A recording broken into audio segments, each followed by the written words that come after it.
The images we see online of mum and bub pairs always look so content and happy, don't they? While there are certainly going to be times like these, the postnatal period is not always sunshine and roses. Whilst I'm all about a food first approach, in this video I'm going to discuss 4 of my favourite nutritional supplements for postnatal depression. Stay tuned.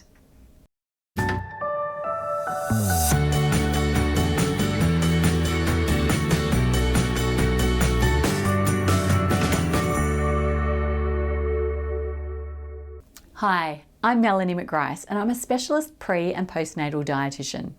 Not only do I help mums know what to eat during their pregnancy, but I also help them optimise their diet afterwards. Why don't you connect with me on my social media channels to stay up to date with tips to help you feel your best in this special time. Now first, let's start by looking at the difference between baby blues and postpartum depression. After you've had your bub, it's completely normal for your hormone levels to dip at around day 2 or 3. You may feel sad, moody, or even overly tearful. Luckily, these feelings will usually go away by the time your bub is 1 or 2 weeks old.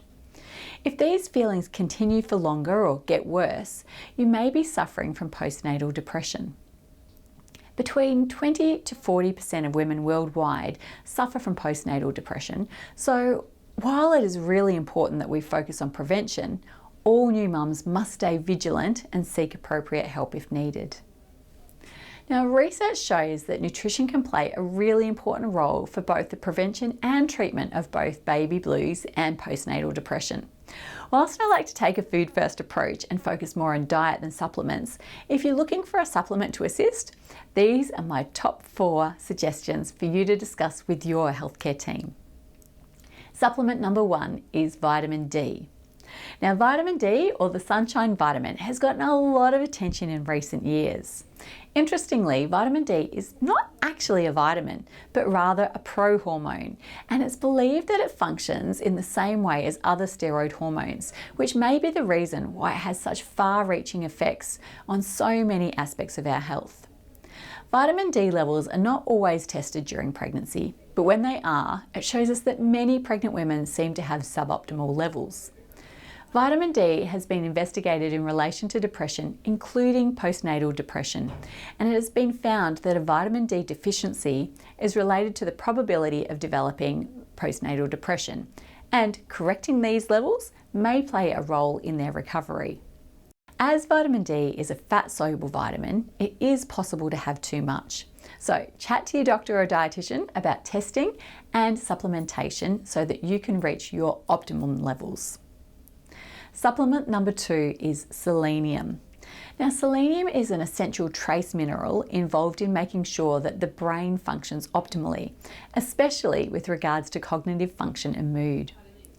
A deficiency in selenium has been linked to the development of depression through a variety of mechanisms, including altering the formation and functioning of serotonin, or your happy hormone. Selenium requirements are increased during pregnancy and lactation because more selenium is going to the baby. If these increased needs are not met, then it's thought that this deficiency may play a role in the development of postnatal depression. Now, not all prenatal vitamins contain selenium, so it's important to check the label to make sure that yours does, especially if you're at particular risk of postnatal depression. Or better still, Brazil nuts are a fantastic source of selenium, with 1 or 2 nuts meeting your daily requirements, so you may like to consider including some of these in your diet. They're much yummier than a tablet. Now, number 3 is omega-3. Omega-3 is an essential fatty acid. EPA and DHA are 2 forms of omega-3 found in algae, krill, and oily fish, which have been studied in relation to postnatal depression. It's thought that inflammation plays a role in the development of postnatal depression, and so it makes sense that omega-3s will help because they have some well-known anti-inflammatory properties. Some research has shown that using omega-3s in the postnatal period may have a medium to large beneficial effect on postpartum depression symptoms, with very few negative side effects for mum and bub. So, could be worth a try for you. And lastly, supplement number 4, iron to prevent iron deficiency anemia. Now, many women enter their pregnancies with suboptimal levels of iron, and because pregnancy increases your need for iron, they may develop an iron deficiency anemia during pregnancy if you don't focus on increasing your intake.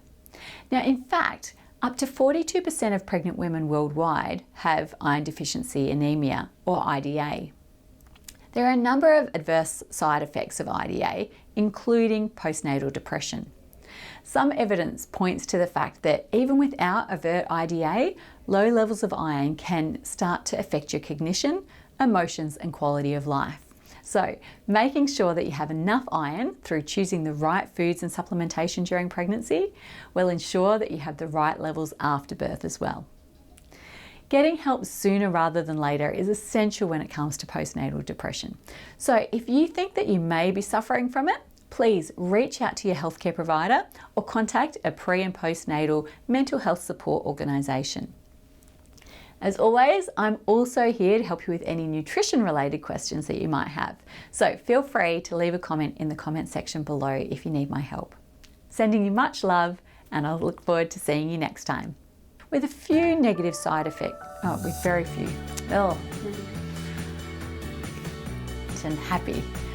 While there is, always look so, sorry.